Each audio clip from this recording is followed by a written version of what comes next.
ആകാശവാണി. നമസ്കാരം. പ്രത്യേക വാർത്താ ബുള്ളറ്റിൻ വായിക്കുന്നത് ഉദയൻ കിളിയന്നൂർ. ബീഹാറിലെ വോട്ടർ പട്ടിക പരിഷ്കരണം ഉൾപ്പെടെയുള്ള വിഷയങ്ങളിലെ പ്രതിപക്ഷ ബഹളത്തെ തുടർന്ന് പാർലമെന്റിന്റെ ഇരുസഭകളും ഇന്നത്തേക്ക് പിരിഞ്ഞു. ഉച്ചയ്ക്ക് 12 മണിവരെ നിർത്തിവെച്ച രാജ്യസഭയിൽ നടപടികൾ പുനരാരംഭിച്ചെങ്കിലും പ്രതിഷേധം രൂക്ഷമായതോടെ പിരിയുകയായിരുന്നു. 12 മണിവരെ നിർത്തിവെച്ച ലോക്സഭ 3 മണിക്ക് നടപടികൾ പുനരാരംഭിച്ചെങ്കിലും ബഹളം രൂക്ഷമായതോടെ പിരിഞ്ഞു. 2025-26 വർഷത്തേക്ക് പ്രധാനമന്ത്രി ഉജ്ജ്വല യോജന ഉപഭോക്താക്കൾക്കുള്ള സബ്സിഡികൾ തുടരുന്നതിന് കേന്ദ്ര സർക്കാർ അംഗീകാരം നൽകി. 12,000 കോടി രൂപയിലധികമാണ് ചെലവ് പ്രതീക്ഷിക്കുന്നത്. 14.2 കിലോഗ്രാം LPG സിലിണ്ടർ പ്രതിവർഷം 9 തവണ വരെ റീഫിൽ ചെയ്യുന്നതിന് 300 രൂപ നിരക്കിൽ സബ്സിഡി ലഭ്യമാക്കുമെന്ന് കേന്ദ്രമന്ത്രി അശ്വിനി വൈഷ്ണവ് പറഞ്ഞു. തിരുവനന്തപുരത്തെ ബ്രഹ്മോസ് എയ്റോസ്പേസ് നിർമ്മാണ സ്ഥാപനം നിലനിർത്തണമെന്നാവശ്യപ്പെട്ട് രാജ്യരക്ഷാമന്ത്രി രാജ്നാഥ് സിംഗിന് മുഖ്യമന്ത്രി പിണറായി വിജയൻ കത്തെഴുതി. ബ്രഹ്മോസ് എയ്റോസ്പേസ് തിരുവനന്തപുരം ലിമിറ്റഡിനെ മാതൃകമ്പനിയായ ബ്രഹ്മോസ് എയ്റോസ്പേസ് പ്രൈവറ്റ് ലിമിറ്റഡിൽ നിന്ന് വേർപെടുത്താൻ നടപടികൾ ആരംഭിച്ചതായുള്ള വിവരം ആശങ്കാജനകമാണെന്ന് മുഖ്യമന്ത്രി ചൂണ്ടിക്കാട്ടി. സംസ്ഥാനത്ത് ദേശീയപാത 66ന്റെ പ്രവർത്തനങ്ങൾ സമയബന്ധിതമായി പൂർത്തിയാക്കണമെന്ന് നിർദ്ദേശിച്ച് മന്ത്രി PA മുഹമ്മദ് റിയാസ്. ഗുണനിലവാരം ഉറപ്പുവരുത്തണമെന്നും ദേശീയപാത പ്രവൃത്തികൾ അവലോകനം ചെയ്യാൻ ചേർന്ന ഉന്നതതല യോഗത്തിൽ ദേശീയപാത അതോറിറ്റി ഉദ്യോഗസ്ഥർക്ക് മന്ത്രി നിർദ്ദേശം നൽകി.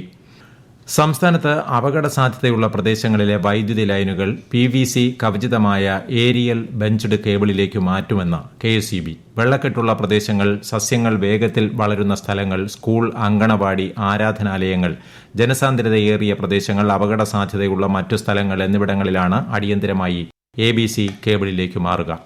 മനുഷ്യ വന്യജീവി സംഘർഷം ലഘൂകരിക്കുന്നതിനായി പാലക്കാട് ജില്ലയിൽ 180 കിലോമീറ്റർ ദൂരം കൂടി പ്രതിരോധ വേലി സ്ഥാപിക്കുമെന്ന് മന്ത്രി AK ശശീന്ദ്രൻ. വനം വന്യജീവി വകുപ്പിന്റെ ആഭിമുഖ്യത്തിൽ പൂർത്തീകരിച്ച വിവിധ പദ്ധതികളുടെ ഉദ്ഘാടനം നിർവഹിക്കുകയായിരുന്നു മന്ത്രി. സംസ്ഥാനത്ത് തദ്ദേശ തെരഞ്ഞെടുപ്പിന്റെ വോട്ടർ പട്ടിക പുതുക്കലിന്റെ ഭാഗമായി തദ്ദേശ സ്ഥാപനങ്ങൾ നാളെയും മറ്റന്നാളും തുറന്നു പ്രവർത്തിക്കും. കരട് വോട്ടർ പട്ടിക പുതുക്കുന്നതിനുള്ള തീയതി ഈ മാസം 12 വരെ നീട്ടിയിട്ടുണ്ട്. 2025 ജനുവരി 1-നോ അതിനു മുൻപോ 18 വയസ്സ് പൂർത്തിയാക്കിയവർക്ക് വോട്ടർ പട്ടികയിൽ പേര് ചേർക്കാം. അന്തിമ വോട്ടർ പട്ടിക ഈ മാസം 30-ന് പ്രസിദ്ധീകരിക്കും. പ്രേക്ഷകർക്ക് വാർത്തകളും വിദ്യാഭ്യാസ വിനോദ പരിപാടികളും തടസ്സമില്ലാതെ ലഭ്യമാക്കുന്നതിനായുള്ള പ്രവർത്തനങ്ങൾ പ്രസാർ ഭാരതി നടത്തിവരുന്നതായി പ്രസാർ ഭാരതി CEO ഗൌരവ് ദ്വിവേദി ന്യൂഡൽഹിയിൽ വേവ്സ് OTT പ്ലാറ്റ്ഫോമിലെ മാഗസിൻ സ്റ്റോർ ഉദ്ഘാടനം ചെയ്യുകയായിരുന്നു അദ്ദേഹം.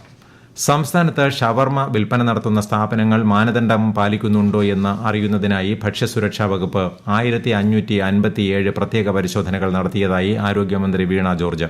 വീഴ്ചകൾ കണ്ടെത്തിയ 45 സ്ഥാപനങ്ങളുടെ പ്രവർത്തനം നിർത്തിവയ്പ്പിച്ചതായും മന്ത്രി പറഞ്ഞു.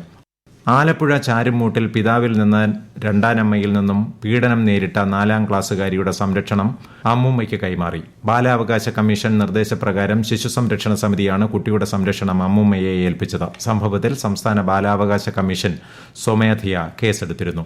വനം വകുപ്പിന്റെ പേരിൽ വ്യാജ കത്ത് തയ്യാറാക്കി സാമൂഹ്യ മാധ്യമങ്ങളിലൂടെ പ്രചരിപ്പിച്ച് തട്ടിപ്പിന് ശ്രമം നടത്തിയ സംഭവം അന്വേഷിക്കാൻ മന്ത്രി AK ശശീന്ദ്രന്റെ നിർദ്ദേശം.